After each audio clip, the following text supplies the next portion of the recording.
nome é Arli Pasquini Neto, sou farmacêutico, farmacoeconomista e hoje venho apresentar para vocês um pouquinho sobre esse tema tão importante para a atualidade. Mas antes de falar de farmacoeconomia, vamos falar um pouquinho sobre o dinheiro em si. O que é inflação, o poder de compra. Então, em 94, quando foi feito o Plano Real e transformamos então nossa moeda no real, que nós usamos até hoje, uma nota de R$100 valia, ou seja, tinha um poder de compra de R$100. Em 2022, pelo próprio Banco Central falando, essa mesma nota ela equivale ao poder de compra de R$45. Em 2022, essa mesma nota de 100 equivaleria a R$15. E como será então em 2032 e aí por diante? Quanto vai valer o nosso poder de compra até lá? Em outras palavras, na prática, a inflação ela tira o poder de compra da sociedade. Ou seja, a nota de R$100 lá em 2002 comprava um carrinho cheio de coisas. Hoje em dia, com R$100, o que a gente consegue comprar no mercado, mas encher o carrinho não dá. Então, você entende que a mesma nota nominalmente vale 100, porém, o poder de compra dela foi corroído pela inflação ao longo do tempo. Tá, né? Mas por que isso tem a ver? O que isso tem a ver com a nossa aula de hoje? Tem tudo a ver, porque na saúde nós temos dois pontos muito importantes. Sempre há necessidades infinitas de tratamento, novos tratamentos entrando, a população que necessita de mais cuidado sempre. E do outro lado, temos crescentes custos, que isso está atrelado não só ao preço das tecnologias, mas também ao poder de compra que é corroído pela inflação ao longo do tempo. Então, o mesmo dinheiro, R$1 milhão que seja, não consegue comprar ou tratar a mesma quantidade de paciente que era tratado nos anos passados. Mas os recursos são finitos, eles são escassos na saúde. Então, é necessário fazer essa melhor realocação, essa melhor eficiência, tanto na parte de recursos humanos, materiais, mas também nos monetários. E como fazer para potencializar essa eficiência? A resposta é decisão e inovação baseada em evidências científicas. Vamos para um exemplo. Temos 2 medicamentos para incorporar no hospital, numa operadora de saúde, ou até mesmo para comprar, para tratar um tratamento ali, uma doença que foi determinada. Temos o medicamento A e o medicamento B. O medicamento A, assim como o B, tem 30 comprimidos, são obviamente orais, e o preço do A é 90, enquanto do B é 100. E eu falo para você, qual que você compraria?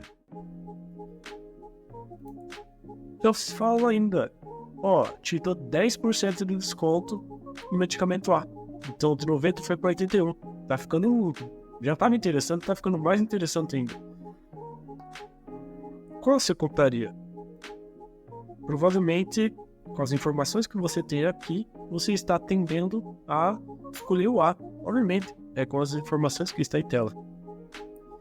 E agora, se eu te der essa informação que a patologia de um comprimido a cada 8 horas, que é o medicamento A, e do medicamento B, um comprimido por dia.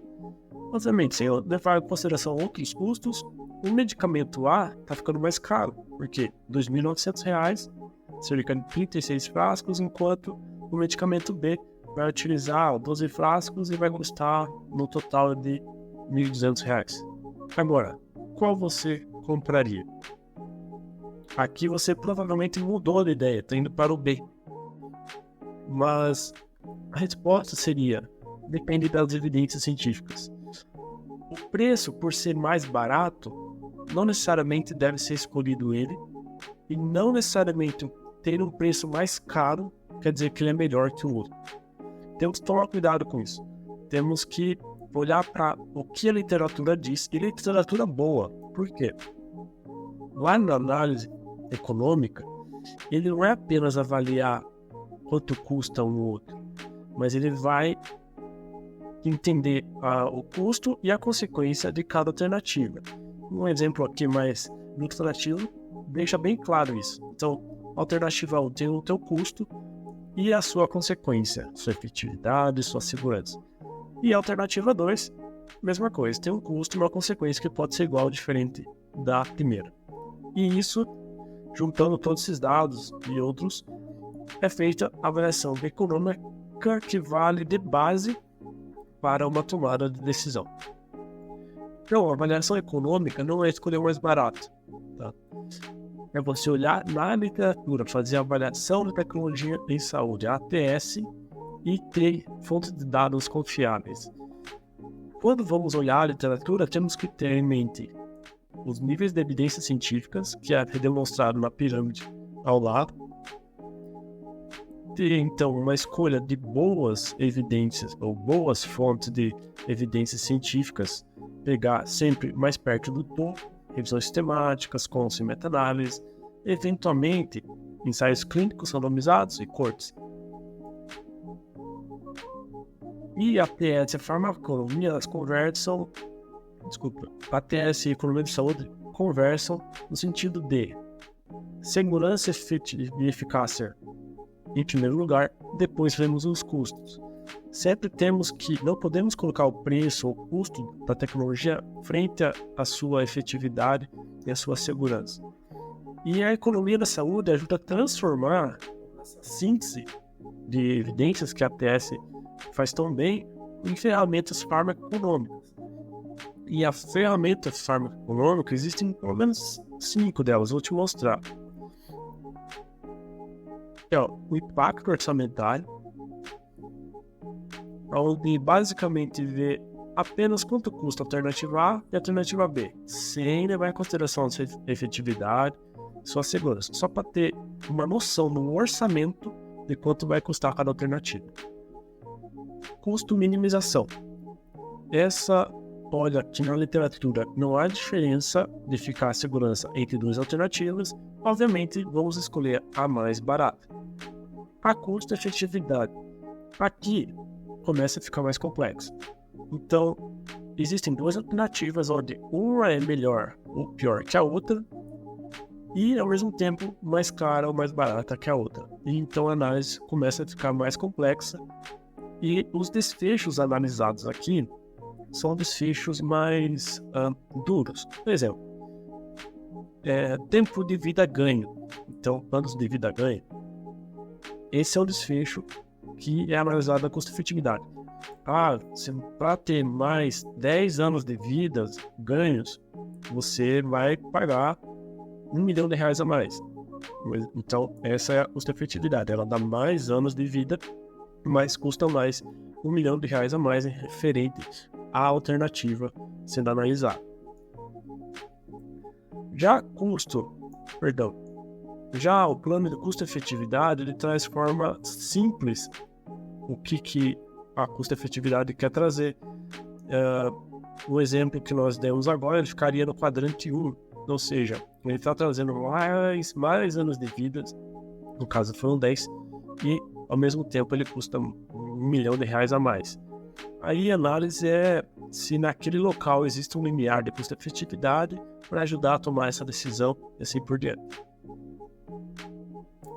A custo-utilidade é bem parecida com a custo-efetividade, só que leva em consideração a qualidade de vida. Por exemplo, esse exemplo de atrás, que eram 10 anos de vida a mais, porém R$1 milhão a mais.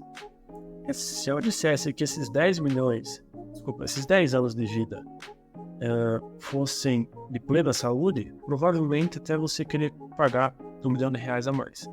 Mas se esses 10 anos de vida a mais for com baixa qualidade de vida, ou seja, a pessoa precisa ficar acamada, tem outros problemas decorrentes da saúde e assim por diante, provavelmente não vai querer pagar R$1 milhão, você vai querer pagar menos.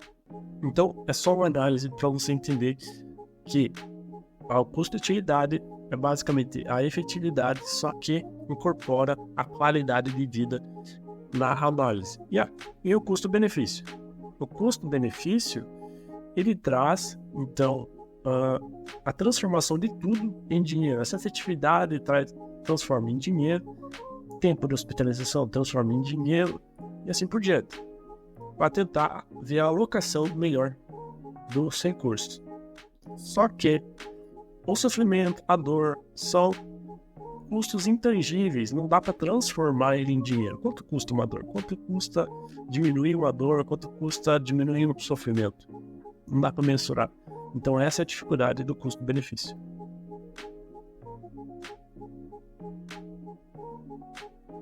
E para todas essas análises, é muito importante saber o horizonte temporal. Então, para quanto tempo vamos projetar essa análise? Se for uma doença crônica, um exemplo, uma leucemia linfocítica crônica, uma diabetes.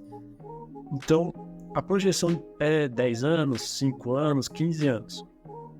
Já para uma infecção, por que eu vou projetar para 5 anos, já que eu sei que o paciente vai ser tratado em 15, 30, se for um fungo, e olhe lá. E além disso, temos as perspectivas farmacoeconômicas. Se eu montar uma análise agora, eu tenho que dizer para quem estou montando, na perspectiva de quem estou montando. Um exemplo, não é todo mundo que se importa com o tempo que o médico leva para fazer o seu atendimento. Obviamente, o paciente gostaria até que ele atendesse por mais tempo, mas o hospital gostaria que ele fosse mais rápido, a operadora, para ele poder, ou até mesmo ele, para poder atender mais pacientes dentro do mesmo intervalo. E os preços, os custos de internamento, às vezes o paciente não se importa com isso porque já está dentro do plano de saúde e assim por diante. Então, a perspectiva da análise é muito importante para entendermos como interpretar o resultado. E poderíamos fazer todas essas análises, mas o resultado que ela dá, a gente tem que entender muito mais o que pesa nessa análise, o que é mais importante nessa análise. Não só na análise econômica, mas até na nossa vida. Nosso custo de vida, nossa luz e assim por diante. O quanto custa manter uma farmácia, manter um hospital. Qual que é a variável que mais pesa? O que você deveria focar seu tempo? Isso é o que a análise de sensibilidade determinística traz.